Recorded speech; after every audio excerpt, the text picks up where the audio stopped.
Gujarat model और Gujarat model.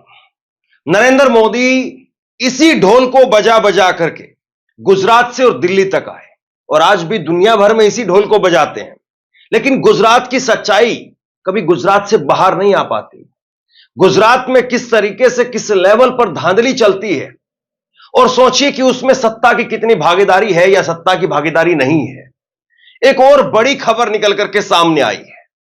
Gujarat में एक नकली जज पकड़ा गया है। करीब 100 एकड़ अरबों रुपए की जमीन उस नकली जज ने अदालत लगा करके अपने नाम पर करवा ली, हड़प ली। मतलब किसी शहर के अंदर सर्कस भी लगता है ना, किसी शहर के अंदर एक झोला छाप डॉक्टर आकर के भी बैठता है तो कम से कम बीट कांस्टेबल को जरूर पता होता है कि किस गली में किस नुक्कड़ चौराहे पर कौन झोला छाप डॉक्टर आ गया है और कहां पर क्या इलाज हो रहा है, कहां पर क्या हो रहा है। लेकिन गुजरात के अंदर एक नकली जज आकर के बैठ गया, अपनी अदालत लगाता है, बाकायदा पूरी कोर्ट रूम उसने बना करके रखी हुई।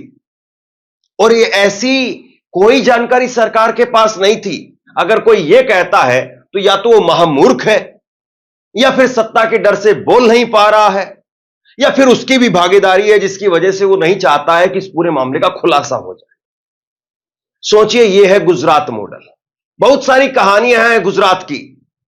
गुजरात की कंपनियां जहां जहां पर जा जा करके ठेके लेती हैं। राम मंदिर में राम पथ का निर्माण गुजरात कंपनी, और जहां जहां पर गुजराती कंपनियां जा रही है वहां वहां पर क्या क्या बंटाधार हो रहा है, आप देख रहे हैं। यह खबर आप देखिए, और इससे पहले भी कई खबरें हम दिखा चुके हैं आपको। गुजरात में कभी कोई पीएमओ का अधिकारी बनकर के ठगी करते हुए घूमता है, कभी सीएमओ का अधिकारी बनकर के करोड़ों रुपए की ठगी करके घूमने वाले बहुत सारे लोग, बहुत सारे ठग आपको मिल जाएंगे। यह खबर आप देखिए।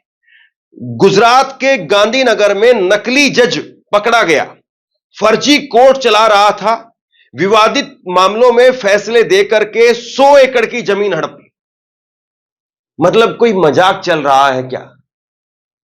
कोई आदमी अगर किसी मोटरसाइकिल का पोल्यूशन खत्म हो जाता है तो पुलिस की निगाहों से बचते बचते निकलता है। सारे कागज होते हैं, सिर पर हेलमेट नहीं होता है, पीछे पत्नी बैठी हो, बच्चा बैठा हो, आदमी डर डर करके निकलता है कि पुलिस वाला पकड़ लेगा तो मोटरसाइकिल का चालान कर देगा, 1000-1500 रुपए ऐंठ लेगा। एक आम आदमी की यह हैसियत है। लेकिन देखिए, अगर आप बहुत बड़े ठग हैं तो आप दिन दहाड़े खुलेआम अपनी अदालत बनाइए, अपनी नकली अदालत, और आप जज बन करके बैठ जाइए। पूरी खबर आपको हिला करके रख देगी। साथी वकील जो है बनकर के खड़े होते थे, उसके जो साथी थे वो वकील बनकर के खड़े होते थे ताकि कार्रवाई असली लगे। मॉरिस उन लोगों को फंसाता था जिनकी जमीन विवाद के केस शहर के सिविल कोर्ट में पेंडिंग थे। वह अपने मुवक्किलों से उनके मामलों को सुलझाने के लिए फीस के तौर पर कुछ पैसा लेता था। मॉरिस खुद को कोर्ट से नियुक्त किया गया आधिकारिक मध्यस्थ बताता था।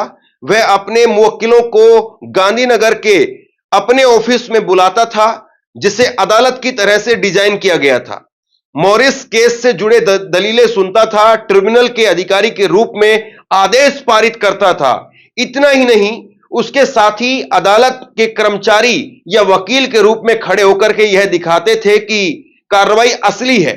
इस तरकीब से आरोपी मॉरिस 11 से ज्यादा मामलों में अपने पक्ष में ऑर्डर पारित कर चुका था। भास्कर की एक और खबर है, वो बताती है कि गुजरात में पकड़ा गया नकली जज गांधीनगर में चल रहा था कोर्ट, विवादित मामलों में फैसले देकर के हड़पी 100 एकड़ जमीन।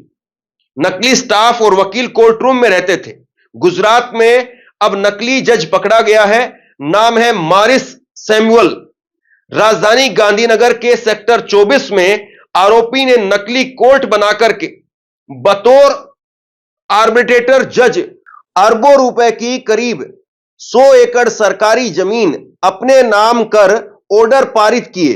वह जालसाजी कर खुद ही दस्तावेज तैयार करके अपनी ही जाली कोर्ट में पेश करता था। सरकारी जमीन को अपने पक्ष में करने का आदेश देता था। सरकारी जमीन जो है उसकी जानकारी जुटा करके वह चाय की दुकानों और ठेलों पर ग्राहकों व पक्षकारों की बैठक करता था।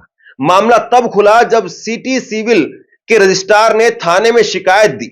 अब बताइए आप क्या कहेंगे? मतलब कि ये ढूंढता था कि कहां पर कौन कौन सा मामला है, और इसमें कोई एक आदमी नहीं है कि चलिए एक आदमी कहीं पर किराए के मकान में कुछ अंदर जो है मकान में बैठ करके कुछ गलत काम कर रहा था, कंप्यूटर में बैठ करके लोगों को पता नहीं चल पाया, मकान मालिक को पता नहीं चल पाया। इसमें बहुत लोग थे, सैकड़ों लोग थे इसके अंदर, और ये सैकड़ों लोग चाय की दुकानों पर ठेलों पर बैठ करके ग्राहकों को पकड़ने का काम करते थे, और जो कोर्ट है वहां पर भी जाते थे, देखते थे कि कौन आदमी किस मामले को लेकर के परेशान है, और उसको पकड़ करके उसको लेकर के इसके अड्डे पर आते थे। मतलब बहुत बड़े लेवल पर नेटवर्किंग हो रही थी, बहुत बड़े लेवल पर खेल हो रहा था ये। और सोचिए इस बात को कि किस तरीके से यह सब कुछ चल रहा था गुजरात की राजधानी गांधीनगर के अंदर। मतलब किसी ऐसी जगह पर, सुनसान इलाके में, कोई पिछड़े हुए इलाके में नहीं चल रही थी ये पूरा नेटवर्क। ये गुजरात के हाईटेक गांधीनगर में चल रहा था साहब। वो गांधीनगर जो मोदी जी, अमित शाह जी जहां से आते हैं।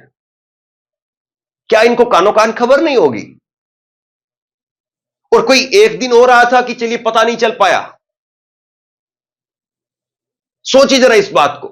और फिर चुनाव आएंगे तो एक बड़ी टेक्नोलॉजी लाई जाती है कि सारी सरकार को बदल दो, मंत्रियों को बदल दो, लोगों को दिखाओ कि बिल्कुल फ्रेश तरीके से एक नई सरकार आ रही है। यह तो एक और बड़ी ठगी एक तरीके से, कि आप जनता के चुने हुए नुमाइंदों को तुरंत बदल दो, सरकार बदल दो, और फिर खेल देखिए आप। इसी प्रकार से एक गुजरात के अंदर पीएमओ का अधिकारी, मतलब कि कोई आदमी कहीं जाकर के यह कहे कि भाई मैं पुलिस थाने से आया हूं, निकालो इतने रुपए, तो यह कहने के लिए भी जो है वो बड़ी धूर्तता चाहिए आपको।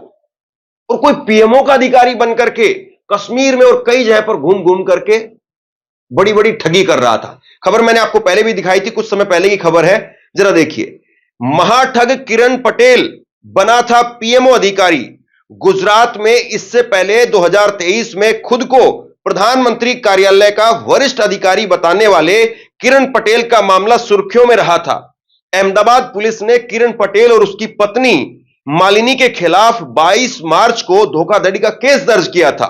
दोनों ने मंत्री का बंगला रिनोवेशन कराने के नाम पर लिया था और इसके बाद में फर्जी कागजात से उस पर कब्जा कर लिया। इतने बड़े लेवल पर ठग है ये गुजरात के क्यों है? या फिर गुजरात में इस तरह से क्यों हो रहा है ये सब कुछ? और क्या सरकार की इसमें कोई भागीदारी नहीं, या सरकार इन पर कोई कंट्रोल नहीं कर पा रही? जरा तस्वीर देखिए आप किरण पटेल की। ये कश्मीर के लाल चौक पर जाकर के जो है वो सुरक्षा के बीच में घूमता है। सरकारी जो अधिकारी थे वो इसकी सुरक्षा में रहते थे। इसको Y+ की सिक्योरिटी के तहत या और दूसरी जो सिक्योरिटियां होती है उसके तहत इसको सुरक्षा प्रदान की जाती थी। बड़े बड़े 5 स्टार होटलों में रुकता था, और बिल पीएमओ का अधिकारी हूं मैं। यहां पर आप भूखे मर रहे हैं तो जाकर के 5 रुपए का पार्ले जी बिस्किट आपको कोई नहीं देगा। उसके लिए हाथ फैलाना पड़ेगा, गूंगा बनना पड़ेगा, ढोंग करना पड़ेगा। लेकिन ये देखिए कितने बड़े बड़े लेवल के हैं। एक और खबर देखिए आप। किरण पटेल खुद को प्राइम मिनिस्टर ऑफिस यानी पीएमओ का एडिशनल डायरेक्टर बताता था। इतना ही नहीं, वह Z+ security bullet proof SUV के साथ में चलता था, हमेशा 5 स्टार होटल में रुकता था। गिरफ्तारी के वक्त पटेल ने कहा था कि केंद्र सरकार ने दक्षिण कश्मीर में सेब के बागान खरीदने वालों की पहचान करने की जिम्मेदारी सौंपी है। मतलब सोच नहीं सकते हैं आप। और गुजरात में ये सब कुछ हो रहा है, तो गुजरात में अभी हाल में ही, और एक बार नहीं, ना जाने कितनी ऐसी खबरें आ चुकी हैं, हजारों करोड़ रुपए की ड्रग्स पकड़ी जा रही है। गुजरात एक ऐसा सिस्टम बनता जा रहा है लगातार। अगर कभी सरकार शायद बदली और गुजरात में भी सरकार बदली तो हो सकता है कि जो मीडिया अखिलेश यादव या अरविंद केजरीवाल या ममता बनर्जी की उनकी धज्जियां उड़ाता है, उनके बारे में उनकी सरकारों को एक्सपोज करने का काम करता है, शायद वो गुजरात के बारे में कुछ सच वो लोगों के सामने ला पाए। एक खबर देखिए आप, हाल ही के अंदर जो है वो गुजरात में फिर पकड़ी गई लाखों रुपए की मेथाफेटामाइन 400 ग्राम से ज्यादा संदिग्ध ड्रग्स भी जब्त की गई है। हजारों करोड़ रुपए का ड्रग्स का कारोबार, वो लगातार जो है वो खबरों में आता है, फिर उसके बाद में गायब। और गुजरात के पोर्ट और वो सब आपको पता ही है। जहां जहां पर बीजेपी के जो ये मजबूत गढ़ है ना, उन मजबूत गढ़ों के पीछे न जाने कौन कौन सी कहानियां गढ़ी हुई है। उन मजबूत गढ़ों के पीछे न जाने कौन कौन से भ्रष्टाचार के अड्डे वो छिपे हुए हैं। एक दूसरा मजबूत गढ़ है बीजेपी का उत्तर प्रदेश, और उस उत्तर प्रदेश में आए दिन कैसी कैसी खबरें निकल करके सामने आती हैं। एक खबर मैं आपको उत्तर प्रदेश की दिखाता हूं, देखिए खबर आप उत्तर प्रदेश की। कानपुर का दरोगा लड़की बरामद कर कार में छेड़ते लाया, भाई बोला 1000 किलोमीटर तक अश्लीलता की गई, मुझे नासिक में ही उतारा, फिर मैं ट्रेन से आया। मतलब जिसके कंधे पर रक्षा करनी वो लिखी गई है कि आप रक्षक हैं, वो दरोगा लड़की के साथ में छेड़छाड़ करते हुए 1000 किलोमीटर तक छेड़छाड़ करते हुए उसको लेकर के आता है, और लड़की के साथ में जो उसका भाई था उसको नासिक के अंदर उतार दिया। उसका भाई फिर ट्रेन से आया। अब क्या कहें, ये मतलब साजिशें हैं क्या, या फिर यही सच्चाई है? सवाल इस बात का है। तो बहरहाल एक ऐसी खबर जो वाकई बेहद चौंकाने वाली है, एक ऐसी खबर जो मजबूत शासन प्रशासन की, सरकार की पूरी तरह से पोल खोलने वाली है। इस खबर को आगे तक पहुंचाइए, लोगों तक पहुंचाइए, क्योंकि इस खबर पर टीवी में बिल्कुल चर्चा नहीं होगी। शेयर कीजिए इस खबर को, और आप क्या सोचते हैं नीचे कमेंट बॉक्स में लिख करके जरूर बताइए। आपका बहुत बहुत धन्यवाद।